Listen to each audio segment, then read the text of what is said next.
Welcome, my name is Opubo Benebo. So, it is agreed from the scoping of the essential crops that helpfulness of the harvest of subsistence farming is better when evaluated from the criteria of essential foods, and from which consideration the deficiencies of the essential foods of strict vegans and vegetarians have been addressed with the addition of two more crops, quinoa and soy, to create harvest of farming for food that constitutes complete proteins. Also admitted in that consideration was the option for the non-strict and non-vegans of the inclusion of fish to create, again, the harvest of farming for food that makes for complete proteins. Farming fish or aquaculture implementation and management entails some fine considerations, however.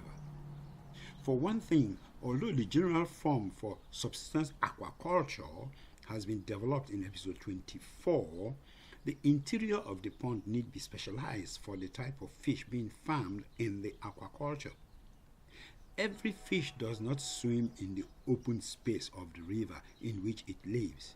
So then, for acculturation of the fish in the pond, the interior of the pond must be further designed and adapted to reflect the habitat of the fish, such that the fish is near spontaneously acculturated to the pond for healthful growth.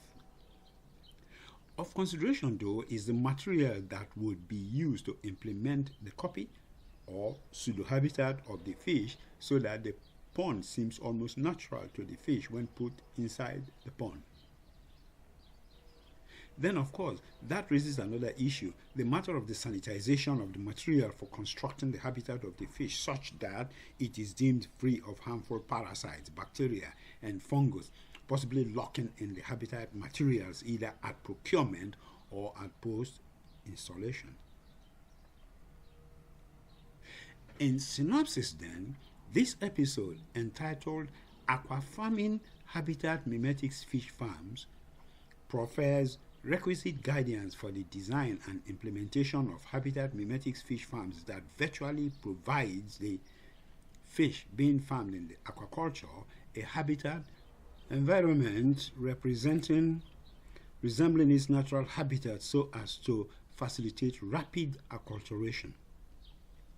Procedure for scaling up the farming for food subsistence aquafarming processes in evolutionary build-up from a bench scale aquafarming model.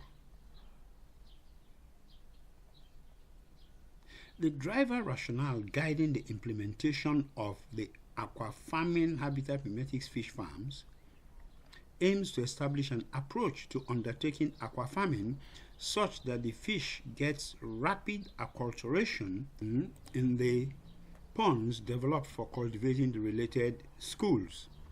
Because the objects of subsistence aquafarming and bench-scale aquafarming models may be different, the considerations of the approaches with specificity to each of the two contexts would be appropriate for lucidity.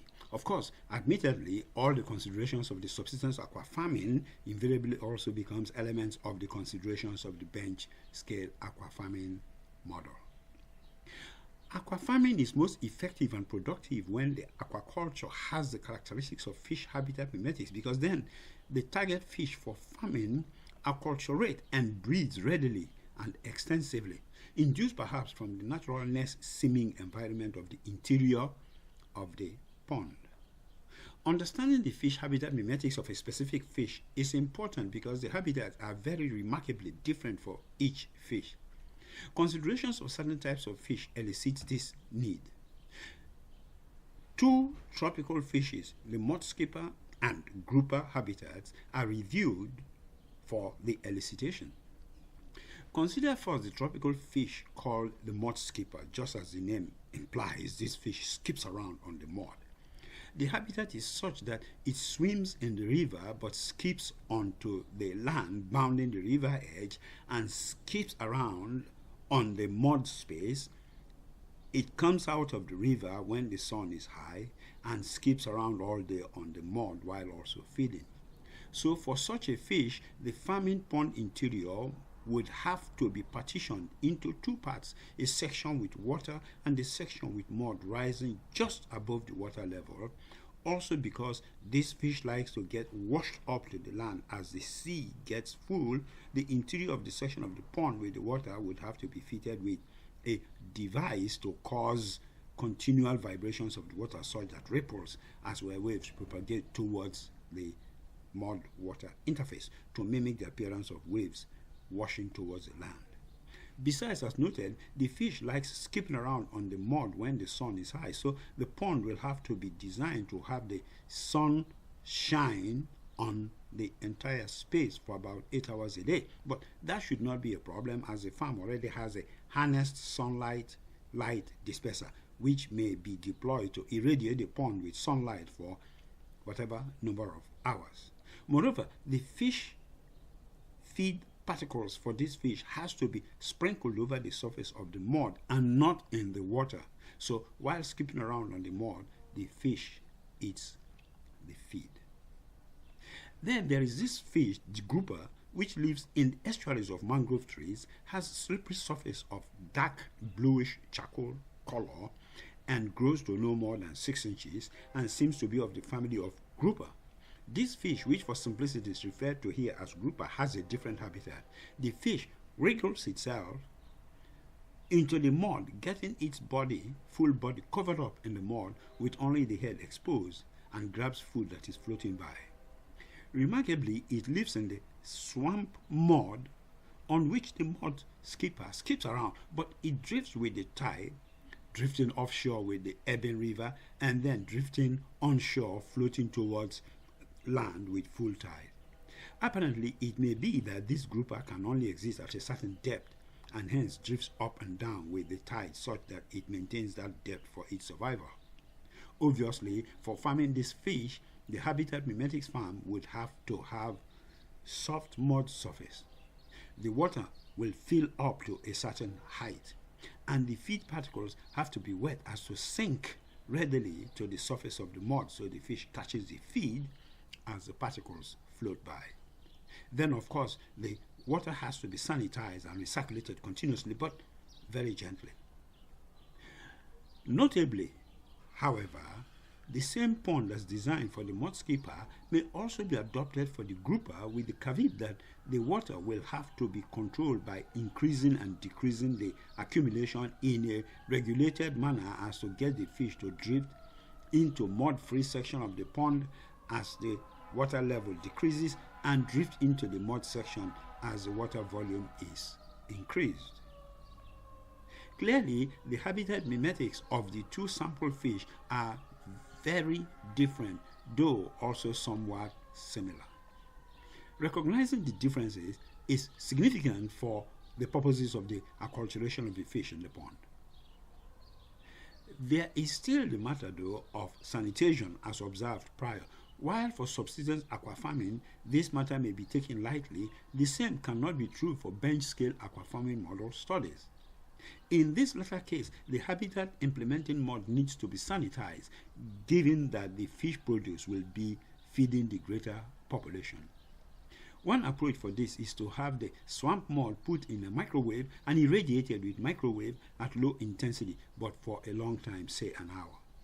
The goal for low intensity is to give sufficient heat as to animate all biologics in the mud, and then let the continuous heating result in denaturation and biological death of the biologics. The sanitized mud is then wetted and deployed in constructing the habitat mimetics as intended in the pond. The conclusion that could be drawn here is that the habitat mimetics of every fish is unique, and aquafarming must be approached with the implementation of habitat mimetics fish farms for each type of fish being considered for farming for food.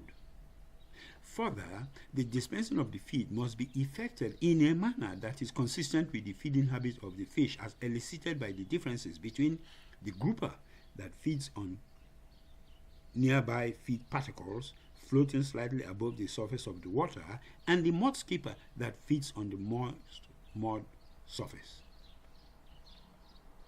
Effectively, the approach to designing a fish farm for aquafarming includes the study and appreciation of the natural habitat of the fish to be farmed and essentially replicating that habitat in the aquafarming pond such that the fish is farmed in an environment that is seemingly the same as its natural habitat. And it's a wrap. On that note, I say to you, thank you so much for having come to listen to this observation about efforts aimed at elevating world hunger through subsistence farming as may be practiced in its essence by both urban dweller farmers and emergent countries' small farmers, or as bench scale farming model by venture developers of farm company.